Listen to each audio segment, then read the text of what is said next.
parce qu'elle est à court d'arguments. On n'a jamais vu dans ce pays des soi-disant responsables d'un parti au pouvoir menacer ouvertement qu'un candidat ne battrait pas campagne, ou que sa campagne, il déclarait que la campagne de ce candidat serait plus ou moins maintenant terminée. Alors, ce qui s'est passé, c'est que les instructions qui ont été données étaient d'arrêter ce convoi et de m'arrêter. Parce que semble-t-il que dans ce convoi, il y aurait des armes à feu. Et ce convoi a bel et bien été arrêté. Il a été fouillé de fond en comble et on n'a jamais trouvé d'armes à feu. Mais ce que je voudrais dire, et c'est le plus important, c'est que durant cette campagne, nous sommes peut-être la seule coalition ou l'une des seules coalitions qui avons battu campagne avec une équipe médicale et une ambulance médicalisée. Quand je quittais Thiès pour rejoindre Dakar, dans ce convoi, je le répète, il n'y avait aucune personne malade. Aucune. Ce convoi arrivait à hauteur de Aloukagne, et ce n'est pas un coin qui a été choisi par hasard. Il a été choisi à cause, un, de son isolement, et deux, à cause de l'obscurité. Ils ont intercepté le convoi par le biais des éléments de la brigade d'intervention polyvalente, avec des véhicules blindés, et il y avait plus d'une centaine d'éléments de la BIP, tous encagoulés, et ils m'entendent. Et nous n'avons pas communiqué là-dessus parce qu'on s'était dit que ce n'est pas la peine de verser dans l'émotion. J'accuse les éléments de la BIP, je le répète, d'avoir tiré sur les éléments de notre sécurité et d'avoir engendré des blessures, et ils m'entendent. Et le procureur de la République aussi, au besoin, peut me convoquer pour cela. Parce que les preuves sont là. Et les témoins sont là. J'accuse les éléments de la BIP d'avoir agressé les éléments de notre convoi, particulièrement les éléments de notre sécurité, avec une violence inouïe et une violence inacceptable.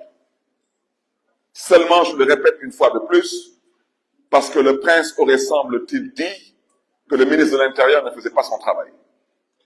Alors, faire votre travail, chers policiers, ce n'est pas de tirer sur les citoyens.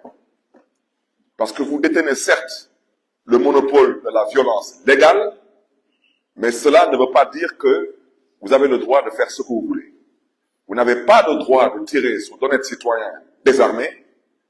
Vous n'avez pas le droit de maltraiter et surtout pas le droit de torturer d'honnêtes citoyens. Et c'est suite à tout cela que certains de nos éléments de sécurité, et je rappelle qu'il n'y a pas que Bassirou Diop actuellement qui est souffrant. Aujourd'hui, à l'heure où je parle, apparemment, l'administration pénitentiaire s'est ressaisie entre-temps, et nous avons certains de nos éléments qui ont été aujourd'hui conduits à l'hôpital de Saint-Louis. Parce que la vérité, mais ceux qui sont arrivés tous à Saint-Louis, mal en point, sur instruction, une fois de plus, de ce prince, qui considérait que M. le ministre de l'Intérieur n'avait pas assez fait son travail. Alors, ça, ce sont des choses à dénoncer. Au-delà de mon interpellation envers M. le procureur de la République, je souhaiterais dire que ce dossier sera un dossier qui sera aussi bien défendu ici au niveau local, parce qu'il n'est pas question qu'on laisse cela passer pour perte et profit. Il n'est pas question. La police est responsable de ce qui s'est passé lors de cette agression et non cette arrestation à Aloukagne. Et le ministre de l'Intérieur a des comptes à rendre au peuple sénégalais. Je rappelle que M. Bassirou Diop est un citoyen sénégalais. Et il n'est pas mort de mort naturelle, et il n'a surtout pas glissé sur une peau de banane. Et j'aimerais que le ministre de l'Intérieur puisse apporter des éclairages par rapport à ce que je viens de dire. Au nom de quoi et pourquoi la police a tiré sur nos éléments de sécurité? Au nom de quoi et pourquoi? Seulement pour plaquer les gens au sol, il fallait utiliser, à la limite, des techniques qui relèvent des arts martiaux pour maltraiter les gens et torturer les gens. Et ensuite, vouloir se comporter comme si on n'a absolument rien fait. Non, je suis désolé. Vous êtes responsable de cette mort. Et à l'international aussi, ce qui devra être fait le sera. Il est temps que les gens qui dirigent ce pays comprennent une bonne fois pour toutes que le Sénégal est une république, est un État qui a signé et ratifié des conventions. On ne peut pas tuer comme on veut dans ce pays et on ne peut pas faire ce qu'on a envie de faire. Sur ce registre, je voudrais dire que nous avons, avec la famille du défunt Bassirou Diop, nous avons souhaité qu'une autopsie soit faite. Et après cette autopsie, nous accompagnerons notre ami, notre frère, Bassirou Diop, vers sa dernière demeure. Que Dieu, dans sa miséricorde, l'accueille en son paradis céleste. Mais je voudrais dire à ces autorités que ce que vous avez fait, c'est inadmissible et inacceptable. Seulement pour arrêter un homme politique, vous n'avez pas besoin de verser dans le ridicule. Ça, c'est ridicule. Vous ne pouvez pas dire qu'il y a eu une bagarre à Saint-Louis, vous arrêtez un convoi et vous prenez 80 personnes comme ça, au pipeau, et vous les amenez en prison. Et sur ces 80 personnes, il n'y a pas que des gardes du corps. Il y a un gosse, quand j'ai su qu'il en faisait partie, c'est Babacar, qui est le fils d'une ancienne collègue à moi, avec qui j'ai partagé la 14e législature, Naïsira. Babacar lui-même, qui est un influenceur, qui n'a rien à voir avec la sécurité, et qui n'a absolument rien à voir avec des violences politiques. Vous arrêtez des chauffeurs qui ne font que conduire des véhicules. Mais à un moment donné, il faut savoir raison garder et respecter l'intelligence des Sénégalais. Et pendant ce temps, c'est comme si le procureur de la République, il n'a pas vu ce qui s'est passé à Koungheul. Ça, il n'a pas vu. Il n'a pas vu les hommes armés avec des armes automatiques, des coupe-coupes et des machettes dans le convoi d'un candidat qui, semble-t-il, serait au pouvoir. Ça, il ne l'a pas vu, le procureur.